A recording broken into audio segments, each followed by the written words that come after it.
नमस्कार। चलिए सीधे मुद्दे पर आते हैं और केंद्रीय बजट 2026 में घोषित सरकारी योजनाओं को समझते हैं। हम सिर्फ उन पहलुओं पर बात करेंगे जिनका सीधा असर आम लोगों की जिंदगी पर पड़ता है।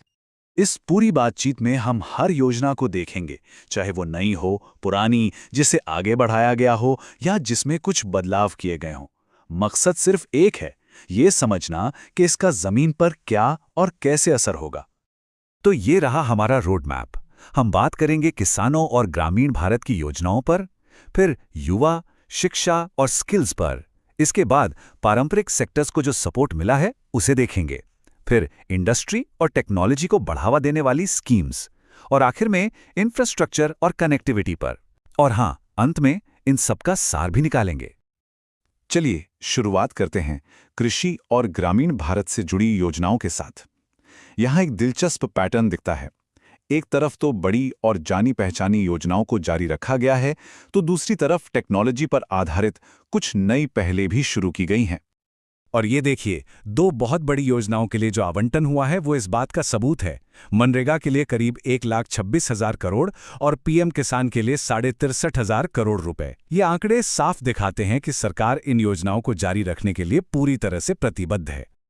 इसका सीधा सा मतलब ये है कि प्रधानमंत्री किसान सम्मान निधि यानी पीएम किसान के तहत किसानों को जो सीधी आर्थिक मदद मिलती है वो जारी रहेगी, और साथ ही महात्मा गांधी राष्ट्रीय ग्रामीण रोजगार गारंटी अधिनियम यानी मनरेगा के जरिए ग्रामीण परिवारों को रोजगार की गारंटी भी मिलती रहेगी।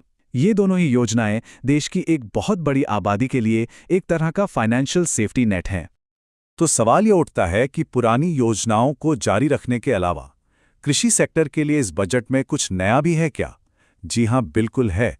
कुछ ऐसी नई योजनाएं लाई गई हैं जिनका मकसद खेती को आधुनिक बनाना और किसानों की आमदनी के नए रास्ते खोलना है। और इसमें सबसे पहली और बड़ी पहल है भारत विस्तार। अब ये है क्या? देखिए, ये कृषि और किसान कल्याण मंत्रालय की एक नई स्कीम है। इसका काम है एग्रीस्टैक, मतलब सरकार के पास जो किसानों का डिजिटल डेटा है और आईसीएआर की जो रिसर्च है, इन दोनों को आर्टिफिशियल इंटेलिजेंस यानी एआई से जोड़ना। इसका फायदा ये होगा कि किसानों को कौन सी फसल उगानी है, उनकी जमीन की सेहत कैसी है या मौसम में क्या बदलाव आने वाला है, इसकी वैज्ञानिक सलाह सीधे उनके फोन पर मिल सकेगी। खेती के साथ साथ इससे जुड़े दूसरे सेक्टर्स पर भी ध्यान दिया गया है, जैसे मत्स्य पालन, पशुपालन और डेयरी मंत्रालय के तहत मछली पालन को बढ़ावा देने के लिए एक नई योजना है। इसके तहत 500 बड़े जलाशयों और अमृत सरोवरों का विकास किया जाएगा। इसका एक और मकसद है स्टार्टअप्स और खासकर महिला किसानों के एफपीओस को मजबूत करना। साथ ही जो तटीय इलाकों के किसान हैं, उन्हें नारियल, चंदन, कोको और काजू जैसी महंगी और ज्यादा मुनाफा देने वाली फसलों की खेती के लिए भी सरकारी मदद दी जाएगी। अच्छा, तो ये तो हुई किसानों और ग्रामीण भारत की बात। अब आगे बढ़ते हैं और देखते हैं कि देश के युवाओं, शिक्षा और कौशल विकास के लिए क्या कुछ खास है। यहाँ जोर इस बात पर है कि कैसे पढ़ाई लिखाई को सीधे नौकरी और रोजगार से जोड़ा जाए। और इसमें एक बहुत बड़ी और अहम घोषणा की गई है।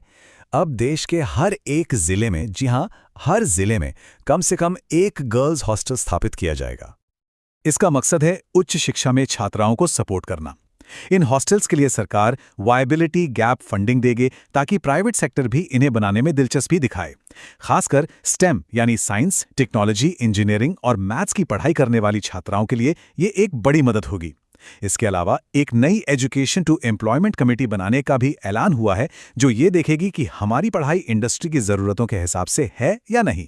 यही नहीं, 15,000 स्कूलों में कंटेंट क्रिएटर लैब्स भी बनाई जाएंगी ताकि बच्चों को आज के जमाने के स्किल्स मिल सकें। और हाँ, नए वेटनरी कॉलेज खोलने के लिए भी एक लोन लिंक्ड सब्सिडी स्कीम लाई जा रही है।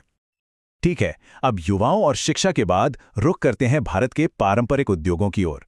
ये वो सेक्टर हैं जो हमारी विरासत भी हैं और लाखों लोगों को रोजगार भी देते हैं। इनको मजबूत करने के लिए भी कुछ खास योजनाएं लाई गई हैं।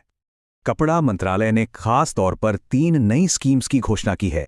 पहली है प्राकृतिक फाइबर योजना, दूसरी है कपड़ा विस्तार और रोजगार योजना, और तीसरी है राष्ट्रीय हथकरघा और हस्तशिल्प कार्यक्रम। इन तीनों कार्यक्रमों का मकसद एकदम साफ है। हमारे जो पारंपरिक कारीगर हैं, जो उद्योग हैं, उन्हें सपोर्ट करना, बाजार में टिके रहने में उनकी मदद करना और नए रोजगार पैदा करना। एक तरह से ये भारत की जो समृद्ध शिल्प विरासत है उसे बचाने और आगे बढ़ाने की कोशिश है। तो एक तरफ विरासत को सहेजने की बात है और दूसरी तरफ भविष्य की तैयारी।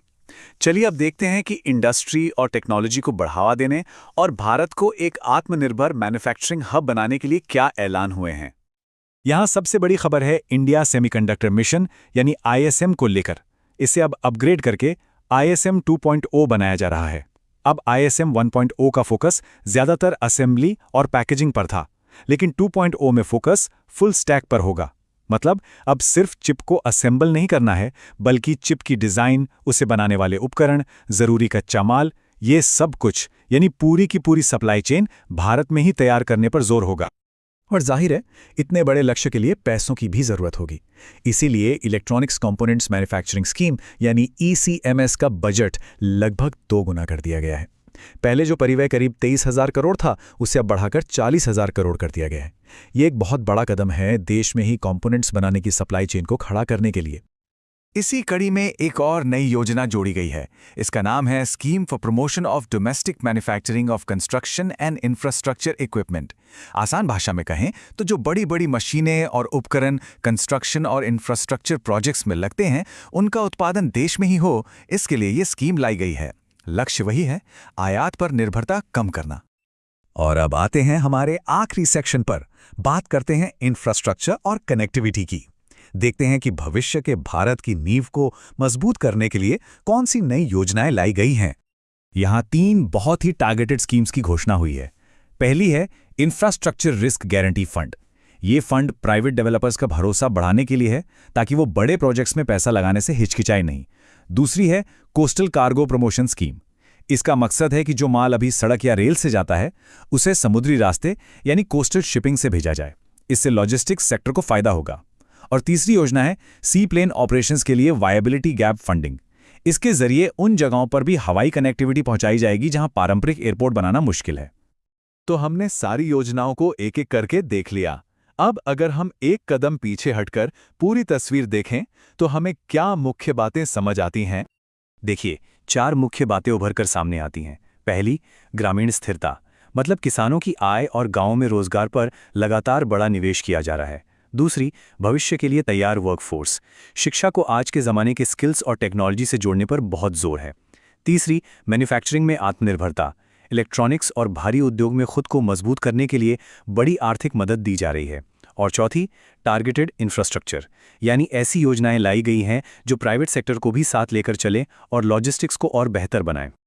तो कुल मिलाकर बजट 2026 की ये सारी योजनाएं एक दिशा की ओर इशारा कर रही हैं, जहां ग्रामीण सुरक्षा कवच को बनाए रखते हुए टेक्नोलॉजी और आत्मनिर्भर मैन्युफैक्चरिंग के दम पर भविष्य की तरफ एक लंबी छलांग लगाने की तैयारी है। अब बड़ा सवाल ये है कि जब शिक्षा, टेक्नोलॉजी और मैन्युफैक्चरिंग, ये तीनों चीजें इतनी गहराई से एक दूसरे से जुड़ रही हैं, तो ये पहले अगले दशक में भारत की आर्थिक पहचान को किस तरह से एक नया आकार देंगी।